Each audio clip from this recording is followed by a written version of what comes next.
Hello, this is CAPP London just before the rally, and we're here with Amanda, aka Nanaura, and we're just going to get some questions for our interview. Amanda, how do you feel about the state of our democracy? When I think about the democracy in Canada, I really gotta wonder, where did we go wrong? You know, we were all raised to believe that we were a democratic society and that people in Canada really had a say and that we should be proud in our country. And now I have to sit there and wonder. I look at my children and think, where and what world do I want them to live in? And so I think all parents should be very concerned about where Canada is going in our future. And we really need to start standing up for democracy, for their future. Because if we don't stand up now and do something, what is Canada going to be in 20 years? And what are those children going to say when they say, why didn't you stand up to make a difference? Why did you not feel this was important? And why did you not look at our values and where we were going to go in the future? So I would really like to see Canada come and step up and say, no, we do appreciate our democracy and we do want to be Canadian.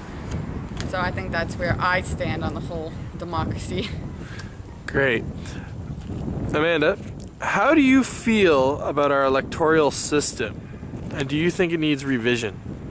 I think we really need to take a step back and look at our system and how it is right now. I think the whole pass the post system that we have really does not reflect Canada anymore. I think it's safe to say we're never going to have a majority government ever again. And so I really like this mixed member proportionate system that is being proposed. I think if it will show the values of Canadians and actually give people a say, I think it makes more sense. For example, the Green Party has tremendous support, but they don't get enough votes to get a seat in the House of Commons. So this does not help the government, and this does not speak for those people that actually want to make a difference. With this system, this would have allowed the Green Party to have seats. And I think that's really what we should be looking at, is how can we fix it so that it represents all of Canadians as a whole instead of a select few. Do you have any places we can get more information on that? I think Fair Vote Canada is a fascinating place. They've got a Declaration of Voters' Rights that they're trying to pass right now. And I do urge everybody to look up Fair Vote Canada and to look forward. Talk to your MPs about the MMP system and find out how you too can make a difference. And if you don't know about it, really do some research on it, because we need to start making a difference. Great. How do you feel about our government increasing its military actions instead of doing peacekeeping? I really am concerned about the allegations that Canadians are engaging in war crimes. Canada used to be one of those nations that you would be happy to have a Canadian on your side. We used to be looked at as being a great nation that would do anything that it possibly could to help everybody worldwide. I believe that we are losing our reputation and that we are no longer seen as peacekeepers anymore. And I think this is a really bad thing for Canada, and I think we really need to step up to the plate and do something to change this.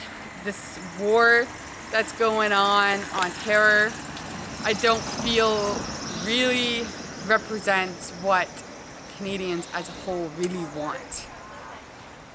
That's understandable. And last, what's your take on the whole trying to change the national anthem to make it more PC? When I first heard that they wanted to change the national anthem, I was outraged, because I thought, you know, don't change our national anthem. You know, this is really what makes us Canadian. When I heard their reasons behind it, and that, you know, they wanted to change the line "in all thy sons' command" because they thought that this didn't represent women, I really started to think about this. Yes, do I think it could be changed to represent women? Perhaps. Maybe they should say "in all thy children command," because then it represents really who this world is for. This world is for children.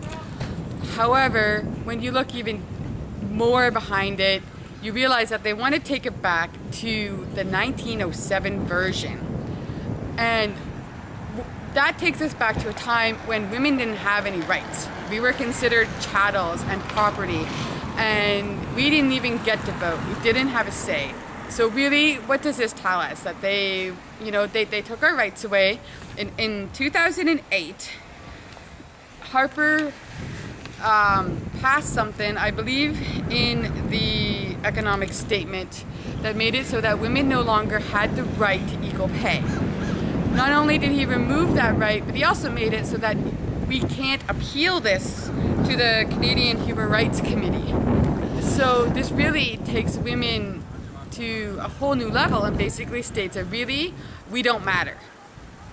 And so I think changing the national anthem, because he's trying to win women's votes, really is demeaning to women in general. Not only, the fact that we all love our anthem, I think instead of changing it, why not make it that the schools actually play it?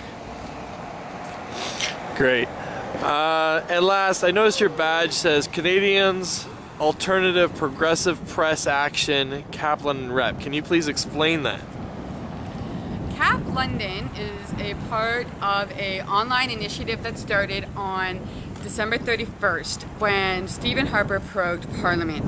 This action caused a huge outcry across the social media networks such as Facebook, Twitter, and many other social media networking sites. There was a Facebook group called Canadians Against Proroguing Parliament that actually became 225,000 plus members in that time.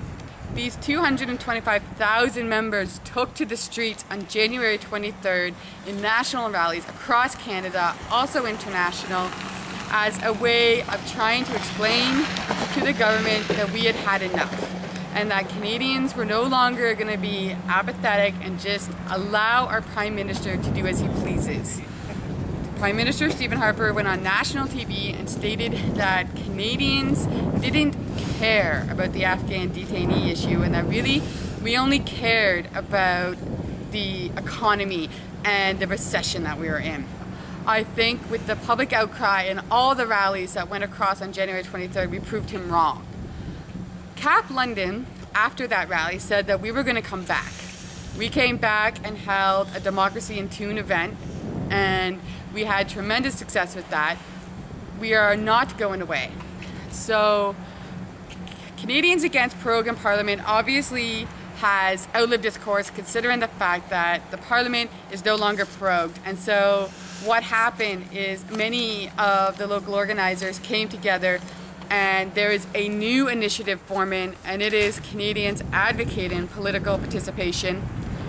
And you can find out more information about them at canadaparticipates.ca. What this did is this will allow any local chapter to move forward and to continue to do events in their area. So CAPP London has actually aligned themselves with the Canadians Advocating Political Participation Group, and we will step up to the challenge of standing up for our democracy. Okay, and what exactly is the Canadian Alternative Proactive Press Action? The Canadian Alternative Proactive Press was something that we kind of came up with because there is a lot of attention in regards to this that isn't being covered by the media, by the mainstream media, such as newspapers or news channels.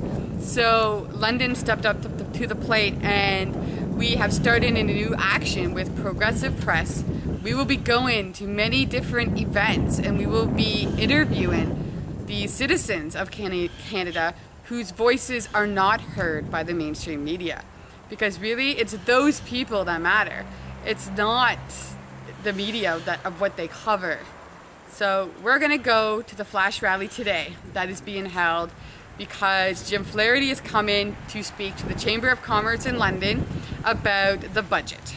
So we are going there to interview the participants of this flash rally to see what their take is on it and what do they want to have change.